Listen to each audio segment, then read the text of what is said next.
y he despertado en el redil, no sé cómo,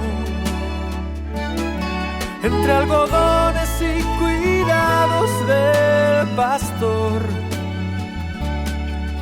Y antes de poder hablar de mi pasado, me atraviesan sus palabras y su voz.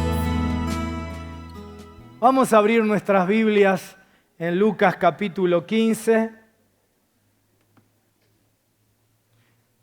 En Lucas capítulo 15, versículo 11, va a comenzar nuestra lectura hasta el final del relato. Lucas 15, 11. Es una parábola de Jesús, de las más conocidas, y que quiero que sirva de fundamento para la palabra que vamos a estar recibiendo en este día. Lucas 15, 11 dice: también dijo, un hombre tenía 2 hijos, y el menor de ellos dijo a su padre: Padre, dame la parte de bienes que me corresponde. Y les repartió los bienes. No muchos días después, juntándolo todo, el hijo menor se fue lejos a una provincia apartada, y allí desperdició sus bienes viviendo perdidamente. Y cuando todo lo hubo malgastado, vino una gran hambre en aquella provincia y comenzó a faltarle. Y fue y se arrimó a uno de los ciudadanos de aquella tierra, el cual le envió a su hacienda para que apacentase cerdos. Y deseaba llenar su vientre de las algarrobas que comían los cerdos, pero nadie le daba.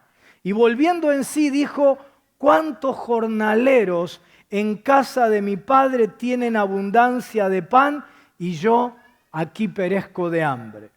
Me levantaré, iré a mi padre y le diré: Padre, he pecado contra el cielo y contra ti. Ya no soy digno de ser llamado tu hijo. Hazme como a uno de tus jornaleros. Y levantándose vino a su padre, y cuando aún estaba lejos, lo vio su padre y fue movido a misericordia y corrió y se echó sobre su cuello y le besó. Y el hijo le dijo: Padre, he pecado contra el cielo y contra ti, y ya no soy digno de ser llamado tu hijo. Pero el padre dijo a sus siervos: sacad el mejor vestido y vestidle, y poned un anillo en su mano y calzado en sus pies, y traed el becerro gordo y matadlo, y comamos y hagamos fiesta, porque mi hijo muerto era y ha revivido, se había perdido y es hallado. Y comenzaron a regocijarse. Y su hijo mayor estaba en el campo, y cuando vino y llegó cerca de la casa, oyó la música y las danzas, y llamando a uno de los criados le preguntó: ¿qué era aquello? Él le dijo: tu hermano ha venido y tu padre ha hecho matar el becerro gordo por haberle recibido bueno y sano. Entonces se enojó y no quería entrar. Salió por tanto su padre y le rogaba que entrase.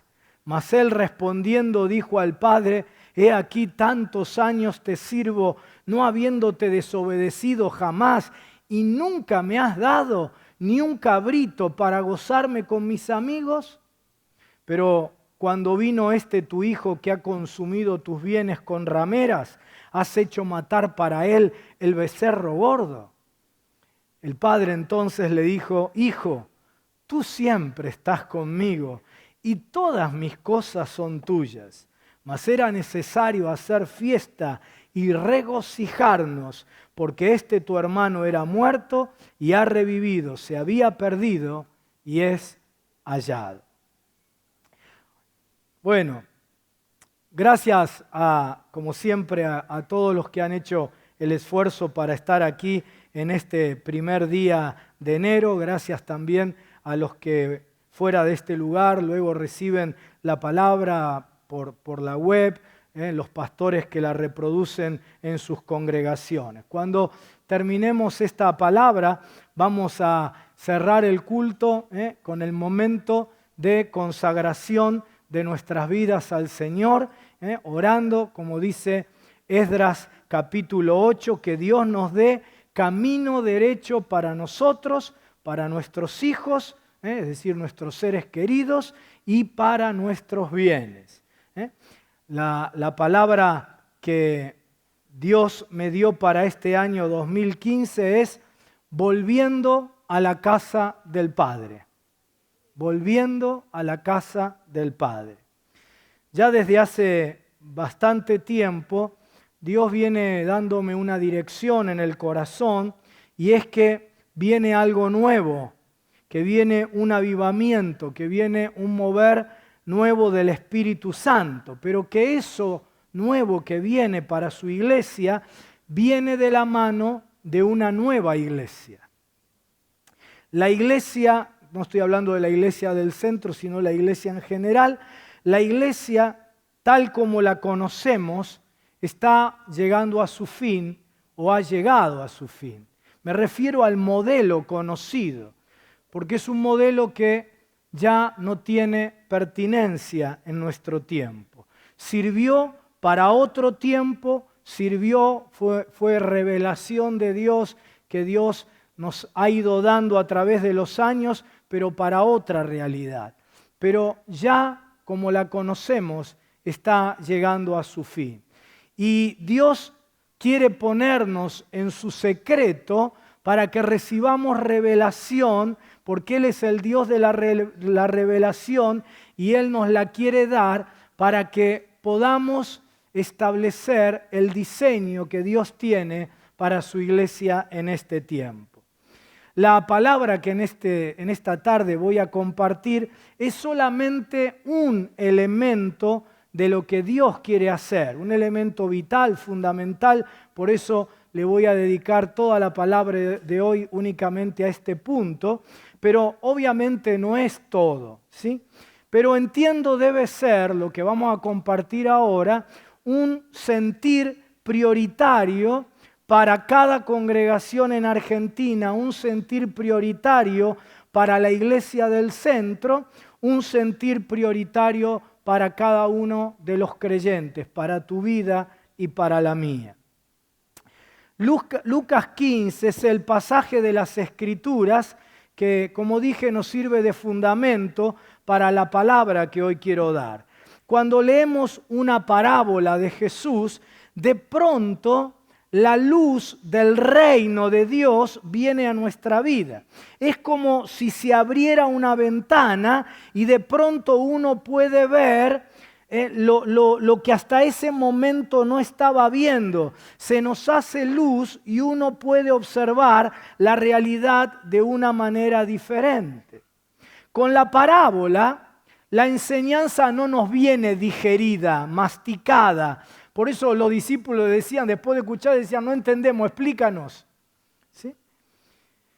Sino que lo que hace la parábola es provocarnos, nos hace abrir los ojos, despertar la comprensión y entonces busca quebrar una manera vieja de ver la realidad. Se rompen lo que hoy se llaman los viejos paradigmas y llega a ser en nosotros una manera nueva de ver la vida, de ver la realidad, de ver las relaciones, de ver nuestro lugar en la tierra, de ver el para qué y el propósito de nuestra vida. Y de pronto, como si se abriera una ventana, podemos ver más allá, podemos percibir un nuevo horizonte. Pero esa es la primera lectura, la más superficial. Cuando abordamos la enseñanza de Jesús por medio de parábolas y vamos más allá de una primera lectura, vamos a una manera más profunda, en una segunda, tercera o enésima lectura, nos damos cuenta que las parábolas de Jesús son más que ventanas a la vida, a la realidad. Son en realidad espejos. Al mirar por la ventana, todavía somos observadores de la realidad. Pero Jesús tuvo y tiene la intención de hacernos algo más que observadores de la realidad, más que espectadores de la vida. Nos enseña por medio de parábolas para que nos veamos reflejados en ella. En Lucas 15, en el capítulo 15 de Lucas, encontramos 3 parábolas, pero un solo tema nuclea a las 3 parábolas. Es la recuperación de lo perdido. La primera parábola es la oveja perdida que es recuperada por el pastor. La segunda parábola es la moneda perdida que es encontrada por la mujer. Y la tercera, la que hemos leído, es el hijo perdido que retorna a la casa del Padre. 2015 es el año en que el Señor quiere que convirtamos las congregaciones de la Argentina en casas del Padre. Porque este es el año en que Dios quiere, y esta es la esencia de la palabra, este es el año en que Dios quiere que encaremos el operativo retorno. Es el año del retorno, es el año de la vuelta. Para los que somos miembros de esta congregación, de la Iglesia del Centro, el tema de la vuelta, el operativo retorno, tiene todavía una fuerza, un plus de fuerza, una fuerza especial añadida. Para nosotros el año del retorno a la casa del Padre tiene también una materialización en Avenida Independencia, que es la tierra que le dio Dios a nuestros padres hace 70 años y que luego perdimos y que Dios no solo nos permitió recuperar, sino también levantar allí una nueva casa para que se convierta para nosotros, pero para muchísimos más, en casa del Padre. Como ustedes saben, lo hemos ya compartido en otros cultos, Jeremías 30 es una palabra que Dios nos ha dado y dice que volveremos a la tierra que Dios le dio a nuestros padres para disfrutarla. Así que será un tiempo especial de disfrute. ¿Cuántos lo creen? ¿Cuántos dicen, Señor, gracias por ser parte de esta generación? Y Dios desea que ese nuevo lugar sea para esta ciudad una casa del Padre. Porque Dios quiere traer de nuevo, de regreso, a los miles y miles de hijos apartados, de ovejas extraviadas de la comunión con Él y de la comunión con su iglesia. Quiero decir que en toda la publicidad que hagamos este año, de cualquier actividad que tengamos como congregación convocando a ese nuevo lugar, vamos a estar invitando a venir a la casa del Padre. Y vamos a estar recibiendo a decenas, a cientos de apartados de la comunión con Dios y con su iglesia. Y lo mismo Dios quiere hacer en cada congregación en todo el país. Dios me habló y me dio una palabra para la iglesia de Argentina, para cada congregación en todo el país, que es Primera Crónicas capítulo 4, en donde se nos dice: y las casas de sus padres fueron multiplicadas en gran manera. Por medio de esta palabra que yo estoy desatando en este primer día del año, se activa ahora en todo el país esta palabra, una gran multiplicación, dice allí, en gran manera de casas del Padre. Desde este lugar, desde la Iglesia del Centro, como siempre lo hacemos con nuestra prioridad por el reino de Dios, por servir a los demás pastores y congregaciones del país, queremos cooperar también con todas las congregaciones para que se establezca una red de casas del Padre, de lugares de restauración de miles y miles de apartados en toda la nación. Las congregaciones tienen que convertirse en casas del Padre y los pastores tenemos que volver a ser padres. Las casas paternas se van a multiplicar en todo el país porque Dios ha determinado este año como el año del retorno, el año de la vuelta a la casa del Padre. Dios me mostró que la iglesia como hoy la conocemos está llegando a su fin y Él quiere revelarnos un nuevo modelo de iglesia. Ese modelo de iglesia es convertirnos en casas del Padre para la gente. Como Dios me dijo que nos revelaría ese nuevo modelo de iglesia, como se imaginan, en estos últimos meses estuve continuamente orando que Dios, no solamente a mí, pero en lo que tenía que ver conmigo, me revelara ese nuevo modelo de iglesia. Y en uno de los viajes que hice cuando fui a ministrar a Tucumán, tomé un día más, me aparté, me fui de retiro para que Dios me hablara de cómo sería ese modelo y esa nueva iglesia. Y ya en el viaje, en el avión, Dios me empezó a hablar, pero no me habló lo que yo quería. Yo quería que me diera los diseños de lo que viene y todo demás, pero si bien me mostró algunos elementos de esa nueva iglesia, lo primero que hizo fue impulsarme allí en el mismo avión a leer el libro de Lamentaciones. Te aseguro que Lamentaciones no es mi libro preferido.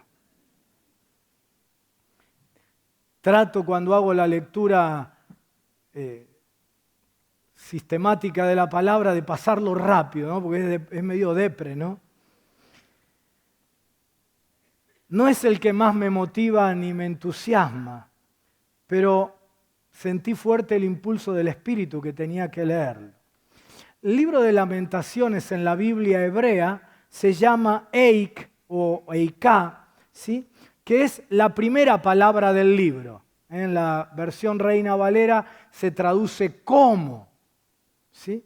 Porque es la primera palabra del libro y es la palabra que se repite en cada una de las 3 secciones del libro de Lamentaciones.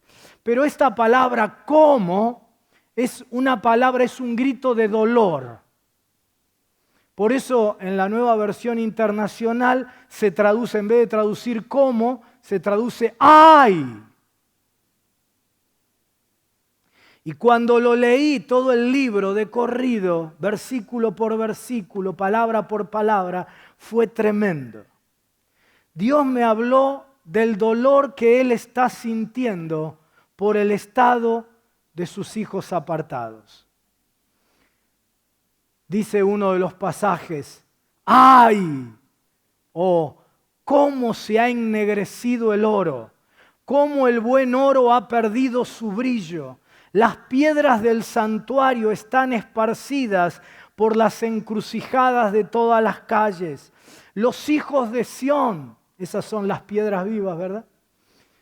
Los hijos de Sión, preciados y estimados más que el oro puro, cómo son tenidos por vasijas de barro, obras de manos de alfarero. Las piedras vivas de la iglesia del Señor, los creyentes, dice aquí, están esparcidos por las ciudades, apartados, enfriados, alejados. Y Dios dice, ¡ay!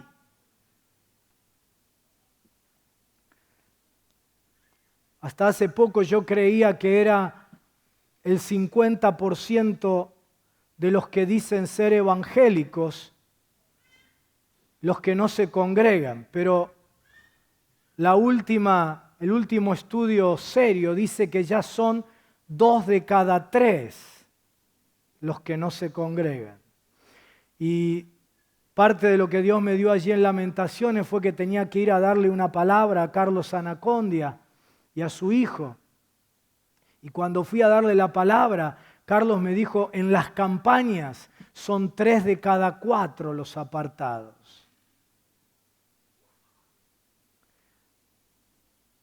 ¿Cómo te sentirías vos?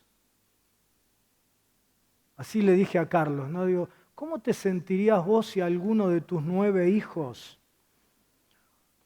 o si el 66%, ¿no?, de tus hijos, o 3 de cada 4 de tus hijos se apartaran del camino de Dios?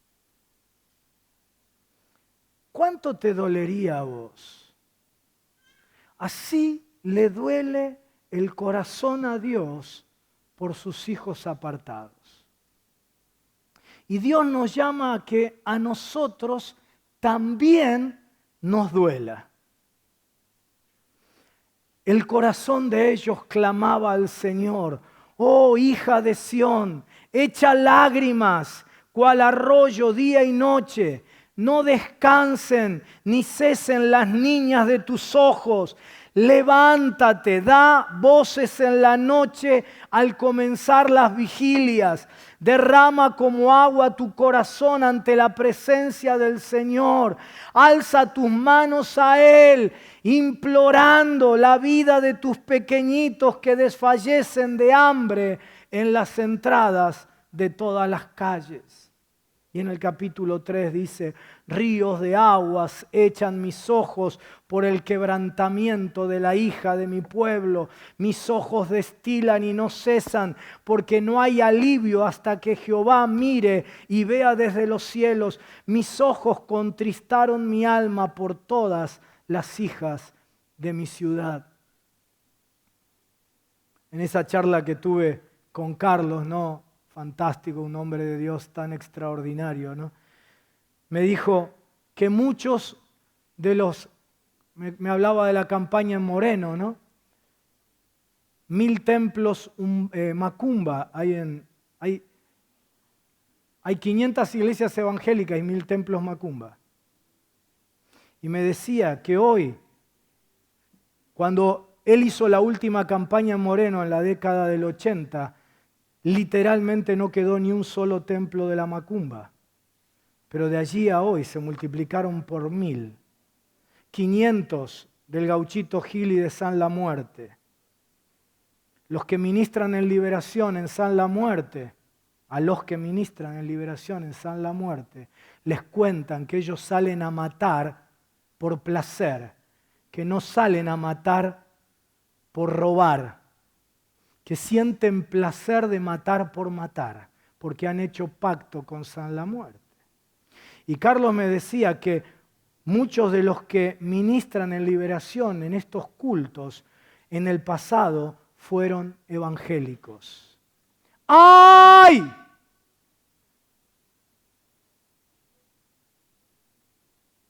Y no hace falta llegar a ese extremo. Vemos el estado de muchos que fueron miembros de nuestras iglesias y que están apartados, viviendo mal, sufriendo en adicciones, con sus familias desmembradas, con sus vidas deterioradas. Y cuando yo recibí esto, te puedo asegurar que no fui a buscar esto, fui a buscar otra cosa. Cuando recibí esto, mi corazón se sacudió y le pregunté al Señor: ¿cómo es esto? Que los que son tus hijos, está bien, están apartados, pero ¿cómo es que algunos se convierten en sacerdotes del diablo y otros llevan sus vidas destruidas, sus familias, sus vidas perdidas? Y él me recordó la enseñanza de Jesús que dice que cuando alguien conoció a Cristo y su vida quedó como una casa barrida y limpia, pero no fue llenada, al tiempo el espíritu que se fue retorna con 7 espíritus mayores que él, más fuertes que él. Y dice: y el estado postrero es peor que el primero. Así que hay entre 2 y 3 millones de personas en Argentina en estado peor que antes de conocer el Evangelio. Y que cuando se les pregunta siguen diciendo que son evangélicos. Es decir, no pueden negar que algo pasó en sus vidas cuando conocieron a Jesús. No pueden negar que algo les sucedió cuando fueron parte de una iglesia evangélica, pero su estado hoy es peor que antes. Heridos, escépticos ante la iglesia, son, como lo decía Tertuliano hace tantos siglos atrás, los caídos en batalla que el ejército cristiano dejó en el campo, abandonados y heridos. Las 3 parábolas de Lucas 15 nos hablan de esta realidad. Son ventanas que nos permiten ver con más claridad lo que sucede. Pero lo primero que Dios quiere es hacer un llamado a todos nosotros, a todos, a ser conmovidos, a tomar conciencia. Dice Lamentaciones 1:12, no os conmueve a cuanto pasáis por el camino. Mirad y ved si hay dolor como mi dolor que me ha venido. ¿No os conmueve? Todos nosotros conocemos el dato de los apartados, ¿verdad? Todos sabemos esto, porque además todos nosotros conocemos 1, 2, 3, 10 en nuestro círculo de relaciones. Pero hoy Dios quiere que dejemos de verlo como un dato de la realidad y que seamos conmovidos por esa realidad y sintamos el dolor paterno de Dios y convirtamos nuestras congregaciones en casas del Padre. Y Dios quiere que tomemos conciencia, que nos conmovamos con el dolor que Él como Padre siente y que todos los creyentes nos convirtamos en el pastor que sale a buscar a la oveja extraviada, en la mujer que busca la moneda perdida, en el padre que sale al encuentro, busca y restaura la vida de su hijo descarriado. Y que en este año 2015 desatemos el operativo retorno, la vuelta a la casa del Padre de miles y miles. Despertado en el redil, no sé cómo, entre algodones y cuidados de... Y he despertado